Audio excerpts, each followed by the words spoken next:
Weeks after Lenovo Malaysia's official launch, we finally got our hands on the laptop, and here's what we think about this Lenovo Legion 5 15. And spoiler alert, it is way better than we had expected initially.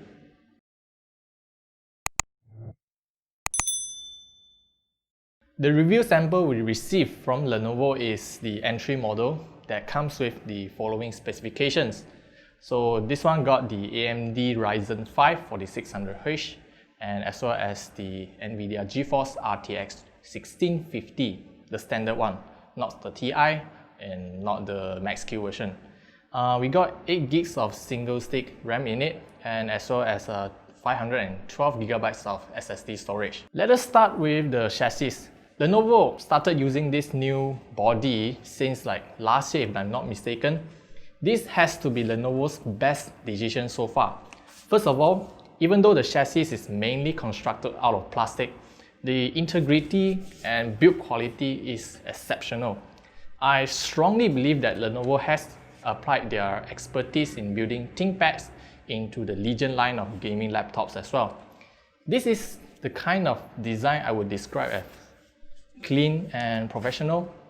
Now, mind you that the Legion line is supposed to be gaming oriented, and I'm glad that they didn't go for something cringy as black and red color. So those are like screaming, I'm a gamer at everyone. Now, back to the build quality. The first thing I want to mention is the keyboard deck. It is very sturdy and they have this soft touch of coating material on it, which I hope it will actually last for long term of usage. And other than that, the keyboard is reminiscent of those IBM Lenovo AQ type keyboard. Well, you don't have the nipple cursor in the middle over there, but that's fine because the overall keyboard, the typing experience has been excellent on this one. Just look at this full-size arrow cluster that doesn't get in the way of the dedicated number pad section. Well, even look at this zero key, it is a full 2 key size instead of 1 key size. So those who input a lot of numbers or they do a lot of accounting, they will definitely love this keyboard. Now, of course, for a gaming oriented laptop, you do have Rgb Backlight. This one is actually a 4-zone RGB. Unfortunately, the software is kind of lackluster in terms of the customization. So you basically only have 3 different color profiles for you to set. And there's only like a limited selections of color options available. For example, rainbow and color segments, static, and as well as breathing mode. The trackpad, it feels pretty decent to use it, and tracking is supported by the Microsoft Precision Touchpad driver, so you can rest assured that your gestures and finger tracking is very accurate. But if you want to game, I don't think you want to use a trackpad game, right? FPS games are always better with gaming mouse. And I particularly like this kind of display hinge because as you can see over here, you can actually open it up to 180 degrees.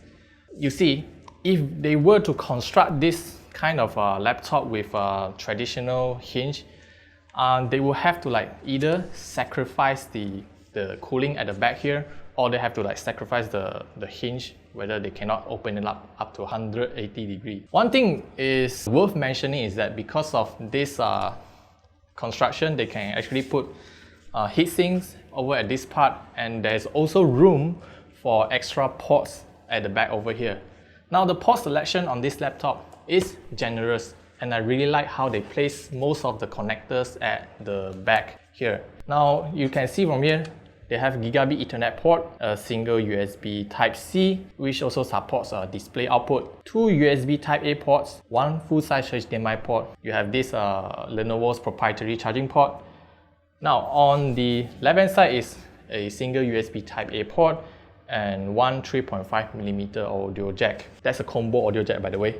And on the right hand side is another USB Type-A port. All of the USB ports supports USB 3.1 Gen 1 speed. So there's no more USB 2 on this laptop. Bravo, Lenovo. The display panel is slightly on the disappointing side. This 15.6-inch AUO panel has a 1080p Full HD resolution and comes at 120Hz refresh rate. PC spec enthusiasts will definitely complain about why it is not 144Hz. Well, in real life situations, 120Hz and 144Hz do not have that much of difference, especially while you're playing games. However, because of the stagnated development of the 120Hz display, this panel only covers about 60% of the sRGB color gamut. It is decent for regular usage as well as gaming, but I won't recommend it for color critical work. Otherwise, you can opt for the higher end model of the Legion 5, which will have 144Hz refresh rate and 99% sRGB color gamut. The bezel is very thin, and as expected from Lenovo, their webcam is placed at the top and it comes with a slider to cover the camera, so you don't have to use tapes or anything else. Unsurprisingly, the Ryzen 5 4600H triumphs when it comes to the multi-core performance against the troubled Intel Core i7 10750H. Just that Intel still holds on the stronger single-core performance, which we can clearly see it in the Counter-Strike Global Offensive game benchmark later. Now, GPU performance in comparison is not head-to-head when it comes to this graph over here, but it does showcase a score that's showing the difference between different GTX 16 series GPU on laptops. As for the thermal performance, first of all, let us look at the Zephyrus G14 GTX 1650 Ti. It has about 10% of the performance advantage over the Legion 5's GTX 1650. Sufficient to say we're still getting average 16 frames in PUBG at highest graphical settings.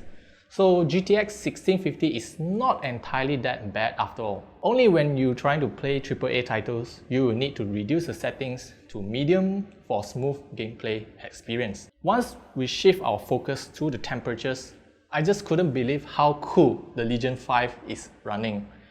The maximum CPU temperature never went past 80 degrees Celsius, while the GPU is kept within 70 degrees Celsius. The best of all, the fan noise is noticeably quieter than many other laptops, even when we're running those demanding AAA titles. Compare this with the MSI GF63's Intel Core i7 10750H. We can see Intel's better single-core performance helped with the higher frame rates in CSGO. Apart from that, because of the use of a GTX 1650 Max-Q chip in the GF63, the overall performance is about 10% slower than the GTX 1650 found in the Legion 5.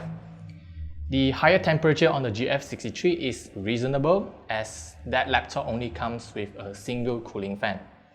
All in all, I strongly believe the bare minimum of an entry-level gaming laptop will require a GeForce GTX 1650. The Lenovo Legion 5 is user serviceable by removing the bottom chassis. Do take note that it is a little tricky to take it apart, so be careful with it. There are 2 RAM slots under a metal shield which can be pried open easily. The Wi-Fi card can be upgraded, but I don't think you will need to touch it because the default Wi-Fi card is already supporting Wi-Fi 6. As for the storage options, there are 2 M.2 slots available. One for the M.2 SSD, while the other one is hybrid for either NVMe or SATA. Right now, the ribbon cable is pre-connected for the 2.5-inch SATA drive. Part of the drive cage is anchored down by the battery, so you will need to slightly lift up the battery to remove or install the cage. Conveniently, Lenovo has placed all the required screws in the plastic placeholder. Talk about over-engineering things, right? A single full charge of the battery is capable of providing up to 6 hours of regular usage at about 50% of screen brightness and silent mode enabled. I wrote this entire script on Google Chrome while having YouTube playing music in the background. This is a decent laptop to be used for everyday tasks as well as gaming. Do keep in mind that the screen will automatically switch to 60Hz when you unplug it from the power socket. Now, if you really want to game on battery, well, expect it to run dry within 2 hours while having lower performance. So, at the retail price of 3,899 ringgit Malaysia, this is a very strong contender against the Asus TUF Gaming A15. As much as we wanted to compare this laptop with the Asus TUF Gaming, unfortunately we don't have the same model with us at the time of review. So, well, on paper the TUF Gaming A15 is looking extremely attractive because it has a slightly faster screen and 400 ringgit cheaper. However, there are a couple of important aspects you can't overlook.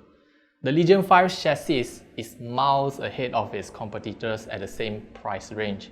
So, I'm very impressed with the build quality, I/O port placement, the cooling performance. The display, well, even though it is not the best, I believe this is more than enough for your gaming needs. So for those who need a higher performing model, the Legion 5 15 also comes with Ryzen 7 CPU option. Personally, I think it is a solid option and worth the upgrade over the Ryzen 5 model. As for the Intel version, yes, it is slightly more expensive, but you have to pay for the Intel tax, right? So that's all we want to say about the Lenovo Legion 515 gaming laptop over here. Do let us know what do you guys think of this laptop. Leave them down in the comment section below and we'll try to answer them whenever we can. And I'll see you guys in the next video.